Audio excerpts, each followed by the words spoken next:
Aha, Asad, and welcome back to another episode of the Anthill Channel. Boo-doo-doo-doo. On today's episode, we're going to be doing a little bit of maintenance for our solenopsis xyloni colony's outworld. I love watching the ants in this outworld, but the glass does get a little fogged up from the bubbler. The bubbles will pop and little bits of water will get on the glass, so we just have to come in here and clean it up. But first I wanted to check in on the ants. I've noticed that they've got a little excavation project going in the mountains here. Right next to the mine, they've started digging their own little hole. Now they're not able to get past this level as I've used silicone as a bonding agent. But above that I had to use clear Elmer's glue as I ran out of the silicone. Apparently they're easily able to eat through the Elmer's glue. This is good to know for future projects.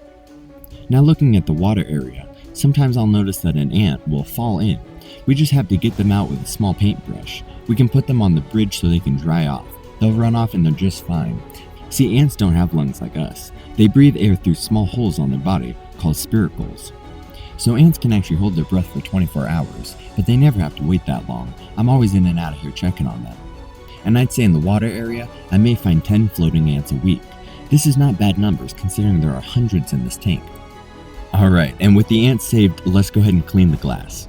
For this, I'm just going to use a small cotton ball and a little pair of tweezers, getting it wet and going around the whole thing. Rub, rub, rub, rub. Fun, fun, fun, fun. There we go, now we can see.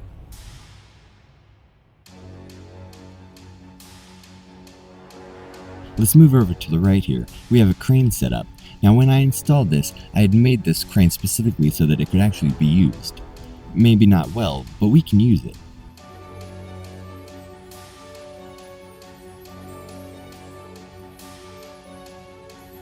We're going to set it up over here in the corner, and then we'll put some seeds on it. I've crushed up these seeds. Oh, it looks like a few fell off. Well, and now it kind of looks like the ants are cleaning up an industrial accident. That's kind of cool. Oh, and look at this. I guess we found the captain of the ship. Oh, captain, my captain. Oh, and the first mate. Ahoy there, matey. Yep, I hear myself. Okay, moving on. We're also going to need to come up with a name for this ship. You can go ahead and put your vote in the comment. Personally, I'm thinking something like the HMS Myrmicinae. Myrmicinae being for the subfamily of ant that solenopsis belongs to. Now Myrmicinae is actually the largest subfamily of ant, with over 140 genera belonging to it, and over 7,000 species belonging to those genera. Now Myrmicinae are easy to identify as they have two tubitile nodes on their waist connecting their gaster to their thorax. Most Myrmicinae are also able to sting, so be careful. Myrmicinae, when they are in the pupa stage, will also not have a cocoon on them. Personally, I think it looks like a bunch of battle droids from Star Wars all curled up, but I digress. Anyways, back to the ants. Now we have to feed them a bit of protein. For this I normally do mealworms, but one of the mealworms has just turned into a pupa, so I'm going to feed them that. I'm going to speed up the video here a little bit so we can just watch them get to it.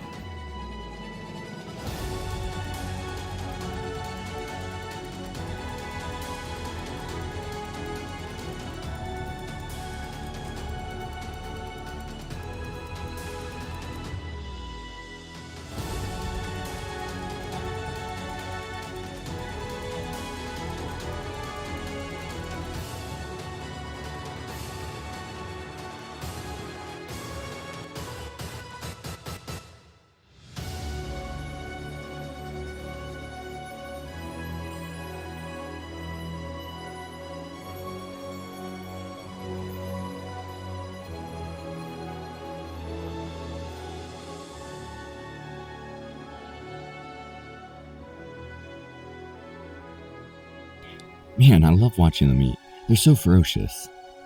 Alright, now it's time to check on the nest and the queens. Let's just make sure everyone's doing okay real quick.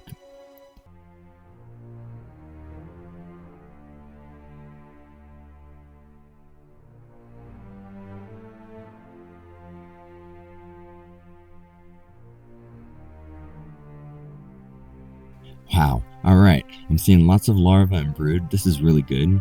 Some pupa, all different sizes. This is a good sign.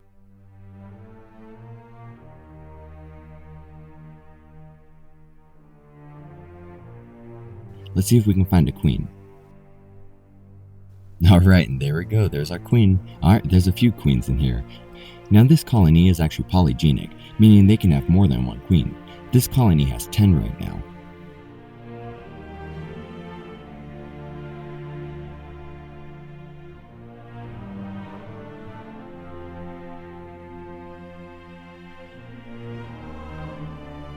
Alright, I'm going to put them away. I think that's all the maintenance they need for today. Join me again next week for another episode of The Anthill Channel. Bye-bye and toodaloo. Doo-doo-doo-doo.